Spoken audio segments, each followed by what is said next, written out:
नौकरी, मजबूरी या शौक, सीधी सादी सी रोली की शादी सिड से तय होती है। शादी के बाद तुम नौकरी करना चाहोगी?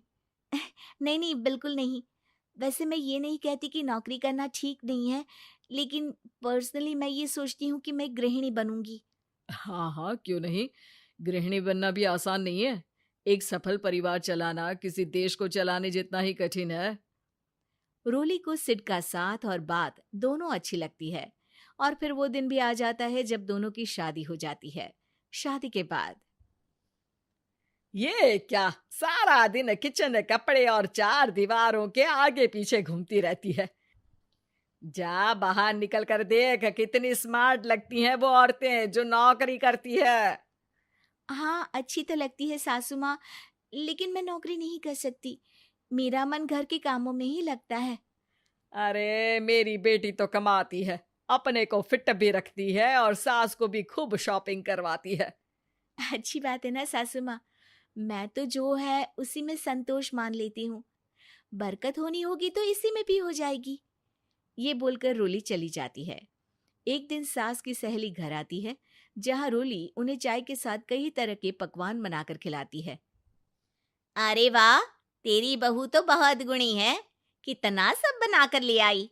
मेरी वाली तो ऑफिस से आकर 2 रोटी ही सेक दे तो समझो एहसान कर दिया। अरे ऐसा ना बोल।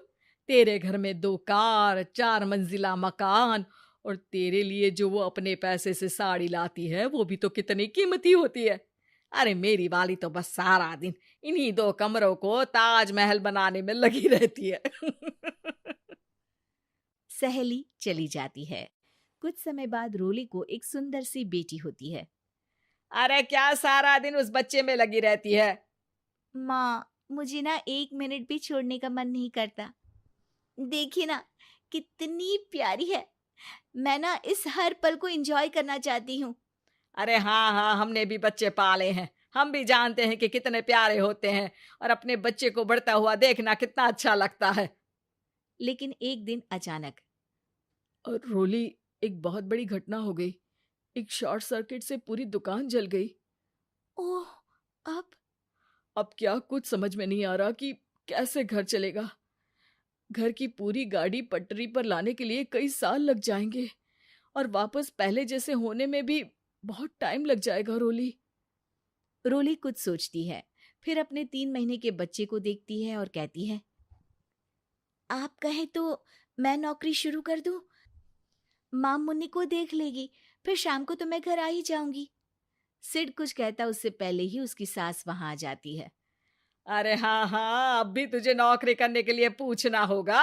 अरे घर पर इतनी बड़ी विपदा आ गई है, तू है कि बच्चे का मुंह देख रही है। अरे क्या मुझ पर भरोसा नहीं है? अरे नहीं नहीं माँ जी, ऐसा क्यों बोल रही हैं आप? फिर क्या था, सिड से पूछकर 3 महीने की बच्ची को रोली सास के पास छोड़कर चली जाती है। शाम को ऑफिस से आने पर अरे सारा दिन इसने तो चैन नहीं लेने दिया, बस गोदी में ले लेकर घूमती रही। हाथ दर्द हो रहा है। बहू को बहुत गिल्ट फील होता है, लेकिन जब वो घर की हालत देखती है तो चुप रह जाती है। ऑफिस में सहेली कहती है, अरे रोली, तेरी तो बच्ची छोटी है ना, कैसे मैनेज करती है? कैसे मतलब? घर पर रहती है वो अपनी दादी के साथ। ओ यार, कितनी अच्छी है तेरी सास। मेरी सास को जब पता चला कि मैं नौकरी ज्वाइन करने की सोच रही हूँ, वो तो सीधे अमेरिका चली गई मेरी ननद के पास। अच्छा, फिर तू कैसे मैनेज करती है? अरे मैंने तो फुल टाइम मेड रख ली है। ओहो, वो तो बड़ी महंगी होगी ना? हाँ यार, लेकिन कमाई भी तो हो रही है ना। यार, मैं तो कभी अपना बच्चा इनके मम्मी पापा के पास ना छोड़ू। प्यार दुलार में खराब कर देते हैं ये दादा दादी बच्चे को। नहीं नहीं, मुझे अपनी सास पर पूरा विश्वास है। जो मेरे पति को इतनी अच्छी शिक्षा के साथ बड़ा कर सकती हैं, वो मेरी बच्ची को कभी नहीं बिगाड़ेगी। खैर, रोली की इस सोच से उलट पड़ोसियों के बीच हाथ में बच्ची पकड़े रोली की सास कहती है, अरे क्या बताऊं, सारा दिन बहू बाहर रहती है। पहले अपने बच्चे पालो, फिर बच्चों के बच्चे। अरे अपना जीवन तो कुछ रहा ही नहीं। अरे नहाने भी जाती हूं ना तो इसे साथ रखती हूँ। कल को कहीं गिर गई या चोट लग गई तो बहू तो हमारी खाल उखाड़ लेगी ना। अरे ऐसा भी क्या डरना बहू से, नौकरी थोड़ी की है उसकी। अब क्या बताऊं, पढ़ी लिखी लड़कियां हैं आजकल की। चलो चलती हूँ, सब्जी बनाने का वक्त हो गया है। बच्चे आएंगे तो खाना तो बना मिले।